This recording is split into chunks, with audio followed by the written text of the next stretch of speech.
मित्र दुखी है, इसलिए मित्र ने अपनी खुशी नहीं बताना चाहते कि कहीं ऐसे दुखी में हम अपनी खुशी क्या बताएं। और वसुदेव सोच रहे हैं कि नंद बाबा खुश हैं कि उनके यहाँ पुत्र हुआ है, हम क्या अपने दुख बताएं। ये मित्र है, उसके खुशी में हम खुशी हो जाएं, हम कितने ही दुखी हों।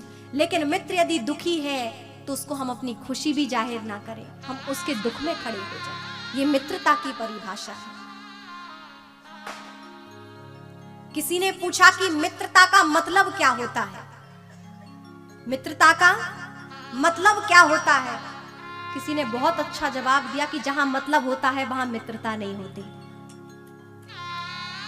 जहां मतलब होता है वहां मित्रता नहीं होती। मित्रता तो निस्वार्थ प्रेम है और मित्र स्वयं व्यक्ति बनाता है। जहां निस्वार्थ भाव वहां मित्र। यहां दिव्य दोनों मित्रों का मिलन हुआ है। यहां नंद बाबा तो यहां आ गए, लेकिन वहां नंद बाबा की अनुपस्थिति में एक पूतना राक्षसी गोकुल में पहुंच गई। वहां भगवान कृष्ण को मारना चाहा उसने, क्योंकि नंद बाबा यहां हो गए तो गोकुल की रक्षा कौन करता। प्रमुख मुखिया यहां आ गए, कर देने आ गए। समय लगता है, उस समय तो कोई वैसा वाहन नहीं था, दूर था स्थान। तो यहां पर पूतना राक्षसी, क्योंकि कंस को पता था कि मुझे मारने वाला पैदा हो चुका है, अब कहां है ये नहीं पता था। तो पूतना ने कहा भैया डरो मत, मैं राक्षसी तुम्हारी बहन कब काम आऊंगी।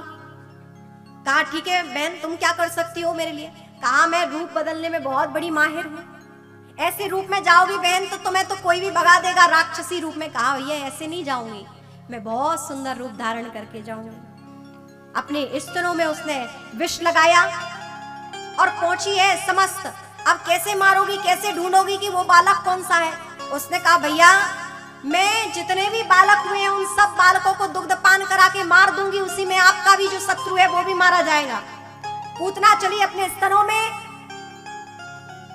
जहर लगाते हुए, सारे जितने भी बालक थे उन सबको दुग्ध पान कराते हुए सारे बालक मारे जा चुके, बहुत कुछ कम बचे रहे। ऐसे करते करते वो नंद महल भी आ गई। भगवान कृष्ण को उसने दुग्ध पान कराना चाहा, दुग्ध पान किया तो यहाँ तो भगवान थे, साधारण बालक तो मारे गए, लेकिन यहाँ भगवान को कौन मार सकता है। भगवान ने पहले तो धीरे धीरे दुग्ध पान किया, बाद में उस पूतना के प्राणों को पान करने लगे भगवान। धीरे धीरे जो ही भगवान उसने प्राणों को पान किए, पूतना राक्षसी अपने विराट असली स्वरूप में आ गई। अब भगवान से कहती है छोड़ो छोड़ो, मुंच मुंच मुंच, छोड़ो प्रभु छोड़ो छोड़ो। भगवान ने कहा मौसी जी यही तो मेरा स्वभाव है, एक तो मैं जल्दी किसी को पकड़ता नहीं हूं, और जैसे एक बार पकड़ लूं फिर उसे कभी छोड़ता नहीं। तब भगवान का सानिध्य प्राप्त किया था, भगवान का उसका उद्धार किया है, उसको सायुज्य मुक्ति मिली, क्योंकि भगवान का स्पर्श मिला।